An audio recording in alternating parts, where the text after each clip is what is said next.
के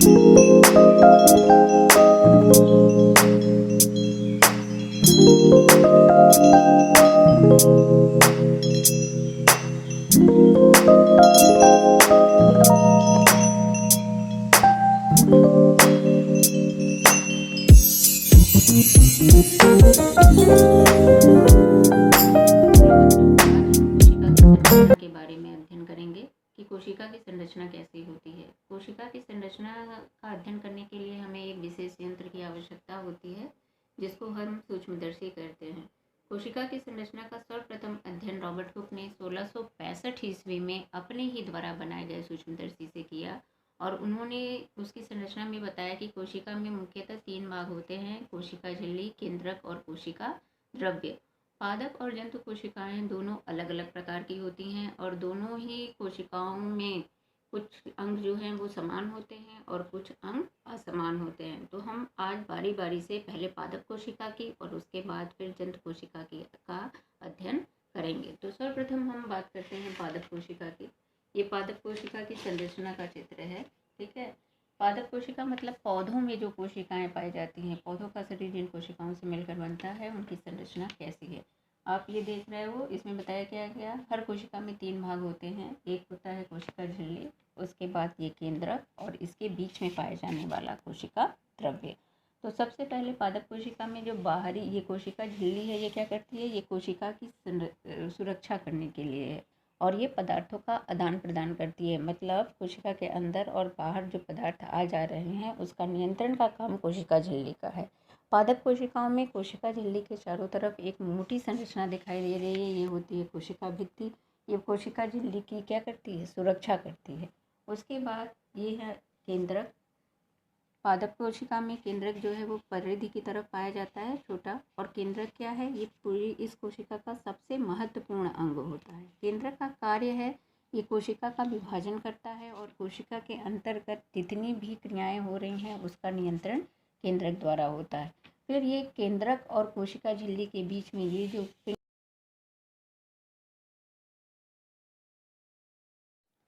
कोशिका द्रव्य में बहुत सी छोटी छोटी संरचना दिखाई दे रही है, इसे कोशिकांग कहते हैं। जैसे यहाँ पे है माइटोकांड्रिया।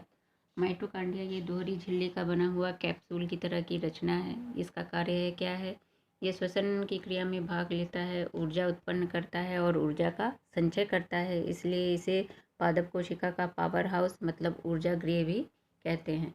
उसके बाद ये है रिक्तिका। पादप कोशिका में एक बड़ी सी रिक्तिका कोशिका के मध्य में पाई जाती है। रिक्तिका का कार्य है, यह कोशिका में जल के संतुलन को बनाकर रखती है। लवण के जल के संतुलन को बनाने का कार्य रिक्तिका करती है। फिर यहाँ देखो बच्चों, ये है हरित लवक। ये केवल पादप कोशिकाओं में पाया जाता है। हरित लवक प्रकाश संश्लेषण की क्रिया में भाग लेता है और पौधों के लिए क्या करता है, भोजन बनाने का कार्य करता है।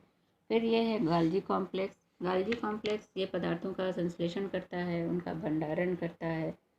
ये है छोटी छोटी संरचना अंतःप्रदवी जालिका। अंतःप्रदवी जालिका का कार्य है, ये केंद्रक को कोशिका द्रव्य से मिलाने का कार्य करती है और प्रोटीन संश्लेषण में भी भाग लेती है। अंतःप्रदवी जालिका पे ये छोटी छोटी काली काली संरचनाएं, ये राइबोसोम्स हैं। राइबोसोम का कार्य है प्रोटीन संश्लेषण करना।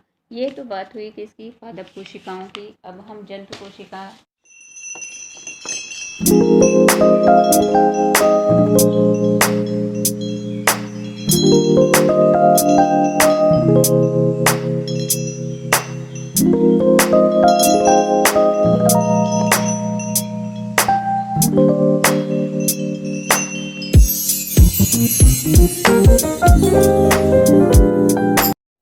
अब हम जंतु कोशिका को देखेंगे। ये संरचना जंतु कोशिका की संरचना है।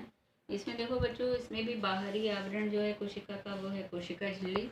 इसमें एक बड़ा सा केंद्रक बीच में पाया जाता है, जबकि पादप कोशिका में परिधि पे पाया जाता था। ठीक है, और केंद्रक और कोशिका झिल्ली के बीच में देखो यहाँ पे होगा कोशिका द्रव्य। ये कोशिका द्रव्य है। कोशिका द्रव्य में ढेर सारी संरचनाएं छोटी छोटी दिख रही हैं जिनको हम कोशिकांग कहते हैं। ठीक है, तो पहले ही बताया गया, कोशिका झिल्ली ये कोशिका की सुरक्षा करती है। केंद्रक ये कोशिका का सबसे महत्वपूर्ण अंग है जो कोशिका विभाजन में और कोशिका में जितनी भी क्रियाएं हो रही है उसका नियंत्रण का कार्य करता है। ठीक, कोशिका द्रव्य के बीच में ये जो छोटी छोटी संरचनाएं हैं जिन्हें हम कोशिकांग कह रहे हैं, इसमें ये माइटोकॉन्ड्रिया, जिसको हम कोशिका का पावर हाउस या ऊर्जा गृह कहते हैं, अंतःप्रद्रवी जालिका, ये संरचना ये केंद्रक और कोशिका द्रव्य को मिलाने का कार्य करती है। फिर रिक्तिका, आपने देखा था ना, पादप कोशिका में एक बड़ी सी रिक्तिका थी, लेकिन जंतु कोशिका में छोटी छोटी रिक्तिकाएं हैं जो कई पाई जाती हैं। और रिक्तिका का कार्य क्या है? ये जल संतुलन का कार्य करती है, लवण का संतुलन का कार्य करती है। राइबोसोम, ये भी अंतःप्रद्रवी जालिका पे है, प्रोटीन संश्लेषण का कार्य करते हैं। लाइसोसोम, ये भी पदार्थों का पाचन करने का कार्य करता है। गाल्गी कॉम्प्लेक्स, पदार्थों का संश्लेषण, उनका भंडारण। तो ये दोनों जो संरचनाएं थीं, ये दोनों संरचनाएं जंतु कोशिका और पादप कोशिका हैं, जिसमें कई ऐसे अंग हैं जो कि दोनों कोशिकाओं में पाए जाते हैं और कुछ ऐसे अंग हैं जो केवल पादप कोशिका में, जैसे कोशिका भित्ति है, हरित लवक है, ये दोनों के दोनों जो हैं वो पादप कोशिकाओं में पाए जाते हैं। जबकि जंतु कोशिका में देखो, इसमें कोशिका भित्ति नहीं पाई जाती है, इसमें सेंट्रोजोम्स पाए जाते हैं, ये केंद्रक के पास होते हैं। सेंट्रोजोम्स का क्या कार्य है? ये भी सेल डिवीज़न में, मतलब कोशिका विभाजन में सहयोग करते हैं। ठीक है, तो ये हो गई बात किसकी? जंतु कोशिका की और पादप कोशिका की। तो हमने देखा कि जंतु कोशिका हो या पादप कोशिका हो, उसकी संरचना कैसी होती है, हमारे शरीर कैसी कोशिकाओं से मिलकर बना है, और हमारे जो पेड़ पौधे हैं उनके शरीर की संरचना कैसी है।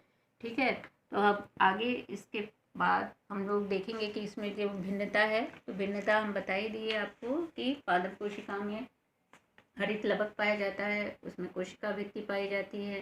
ठीक है, जबकि जंतु कोशिका में सेंट्रोजोम्स पाए जाते हैं, इसमें कोशिका भित्ति नहीं पाई जाती है।